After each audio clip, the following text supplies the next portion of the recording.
வாடி சீக்கிரம் டைம் ஆகுது, எல்லாம் பேக் பண்ணணும். இங்க பாரு, கதவு திறந்து போட்டு எப்படி தூங்கிட்டு பாரு. தூங்கும் போது கூட கண்ணாடியிலே எப்பா என்னதான் தெரியல, 1,00,000 சீட்டியை போட்டு உங்க குடும்பத்துக்கே அழிக்கிறதாக்குது. நான் சீக்கிரம் வா. ஏய் எழுப்பாது இரு, உங்க மாயம்பேர் டிக்ஸ் எப்படி கண்டுபிடிக்கிறேன் பாரு.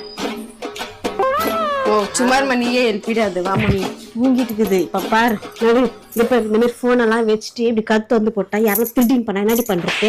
வா, இதுக்கு ஒரு தண்ட செல்லு வைக்குவீங்க 2 பேரும் புருஷனும் பொண்டாட்டியும். எப்படி தூங்கிட்டு பாரு. ஏய் வரும்போது 1,00,000 எடுத்துன்னு வந்தேன். 1 ரூபாய் இல்ல 60 ரூபாய் தாக்குது. எப்படி நீ ஊருக்கு போறது? இப்ப நான் சொல்றபடி கேளு. உன் மாமியாரு 1 சவரன் கம்பல் போட்டுனுக்குது, போய் அழகா எடுத்துருத்தான். புரிஞ்சிச்சா? போய் கது சாத்திட்டு வா. ஓ என்னம்மா நீ சொல்லி கொடுத்துருக்கிறேன். எங்க மாமியார் தூங்கி இருக்கிறாங்க நினைச்சிருக்கிறேன். எங்க மாமியாருக்கு பாம்பு காதுமா, என்ன பேசினாலும் கேட்க. சும்மா இருமா நீ வேற.